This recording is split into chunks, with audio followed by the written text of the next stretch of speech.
पढ़ने जा रहे हैं oxygen family, P block elements के अंतर्गत oxygen family group 16th element के बारे में आप पढ़ने जा रहे हैं। आपको बता दें कि ऑक्सीजन फैमिली में 5 एलिमेंट आते हैं, ऑक्सीजन, सल्फर, सेलेनियम, टेलुरियम और पोलेनियम।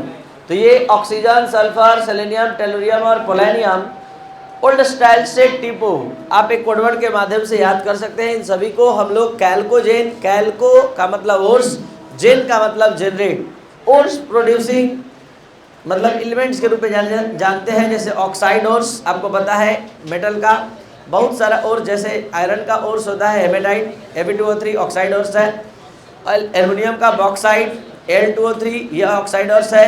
अगर हम सल्फाइड ओर्स का बात करें तो जिंक, ZnS जिंक सल्फाइड। हम बात करें कॉपर पाइराइड का CuFeS2, ये सब सल्फाइड ओर्स है। तो अधिकतर ऑक्सीजन फैमिली के एलिमेंट ओर्स का फॉर्मेशन करते हैं। थोड़ा बात करते हैं इलेक्ट्रॉनिक कॉन्फ़िगरेशन का। आप सभी देख पा रहे हैं कि इन सभी के आउटर ऑर्बिट में कितना इलेक्ट्रॉन है, 6। तो इसके मतलब वैलेंस इलेक्ट्रॉन की संख्या 6 है और इसकी वैलेंसी कितना हो जाएगी, 2। और जनरल कॉन्फ़िगरेशन पूरे ऑक्सीजन फैमिली के एलिमेंट का NH2NP4 है।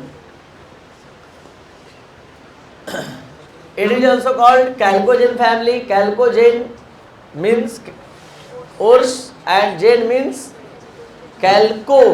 Calco means ores and gen means generate. Physical properties of oxygen family में हम लोग इंटर करने जा रहे हैं। Physical property just like nitrogen family की तरह सबसे पहला स्टार्ट हो रहा है क्या, एटॉमिक साइज। और आप अच्छे से समझ चुके हैं कि ऑक्सीजन फैमिली में एटॉमिक साइज का स्टडी करें ग्रुप टू मतलब ग्रुप में टॉप टू बॉटम। तो आप जानते हैं ऑक्सीजन में नंबर ऑफ ऑर्बिट कितने होते हैं, 2। सल्फर में कितने नंबर ऑफ ऑर्बिट मिलेंगे, 3। सेलेनियम में 4। तो नंबर ऑफ मतलब ऑर्बिट आप क्या देख पा रहे हैं कि नंबर ऑफ ऑर्बिट लगातार क्या हो रहा है, इंक्रीज हो रहा है। तो इस न्यूक्लियस और आउटर ऑर्बिट के इलेक्ट्रॉन के बीच का डिस्टेंस बढ़ने से ये न्यूक्लियस उतना तेजी से आउटर ऑर्बिट के इलेक्ट्रॉन को अट्रैक्ट नहीं कर पाएगा, और नहीं कर पाएगा तो इसलिए यहाँ पर एटम का साइज फैलकर बड़ा हो जाता है। यानी when we go top to bottom in a group atomic size increases because new element present with new cell.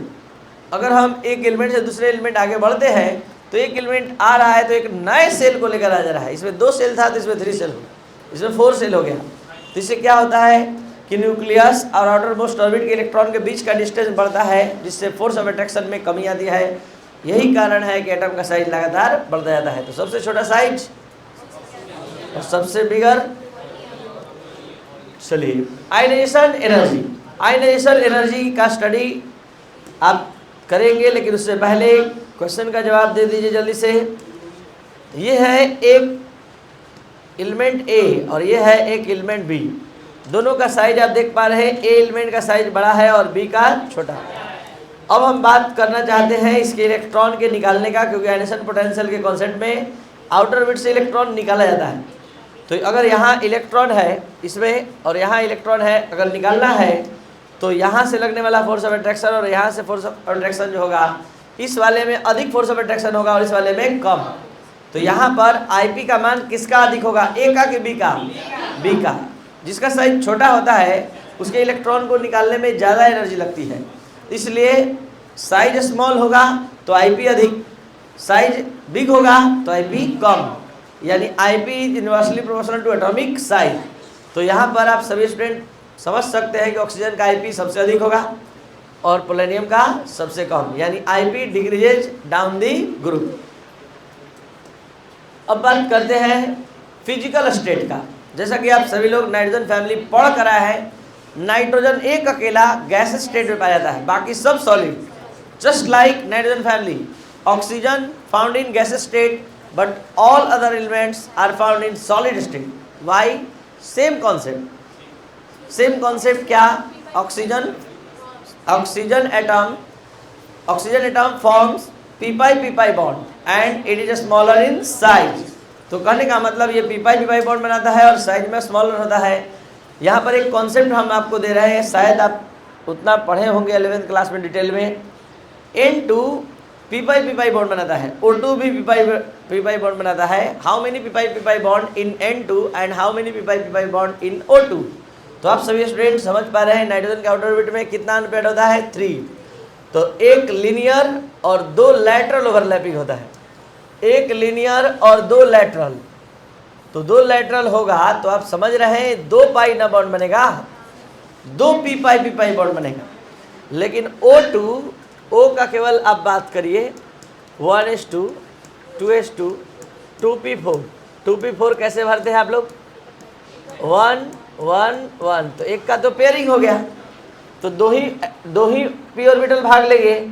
जब दो भाग लेंगे तो देख सकते हैं ये हो गया एक ऑक्सीजन, ये हो गया दूसरा ऑक्सीजन। तो कितना लेटरल ओवरलैपिंग होगा? केवल एक। तो पी पाई बॉन्ड की संख्या कितनी होगी? 1।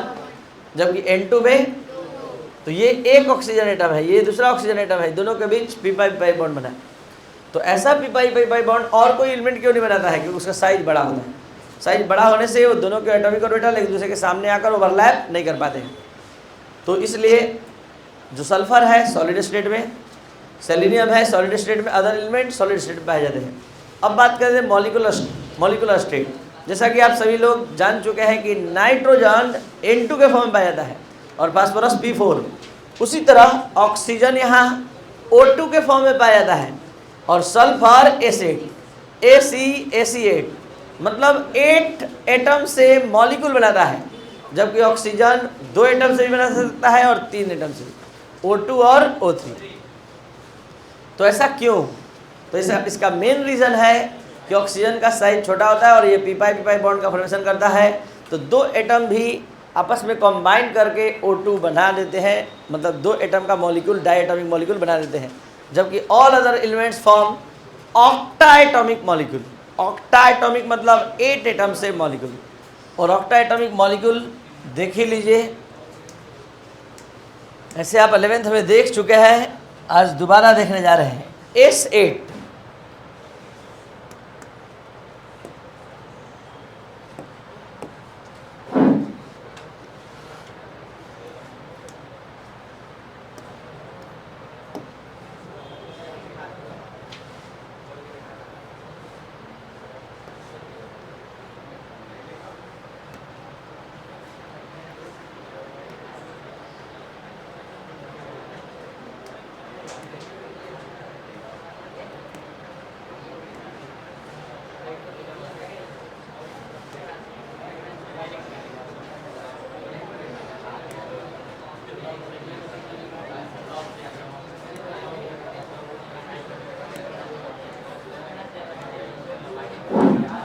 देखा जाए, 1 सल्फर एटम आया 6 इलेक्ट्रॉन लेकर, दूसरा सल्फर एटम आया 6 इलेक्ट्रॉन लेकर, तीसरा सल्फर एटम आया 6 इलेक्ट्रॉन लेकर। ऑक्टेट चेक किया जाए 2 4 6 8। उसी तरह सारे सल्फर एटम का ऑक्टेट कंप्लीट हुआ है और ये S8 बनाता है। ये S8 है, काउंट कर लीजिए। और सभी सल्फर पर हाइब्रिडाइजेशन कौन सा है? तो हाइब्रिडाइजेशन के लिए हम आप लोग को ट्रिक बता चुके हैं। Trick sigma sigma sigma sigma 4 sigma, 4 orbital का हाइब्रिडाइजेशन कौन सा होगा? sp3।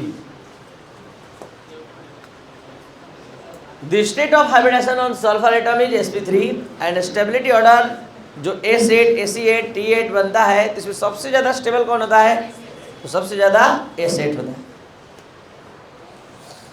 Catenation, the order of catenation in oxygen family is following. Catenation the property of self linkage in close chain or in open chain is called catenation.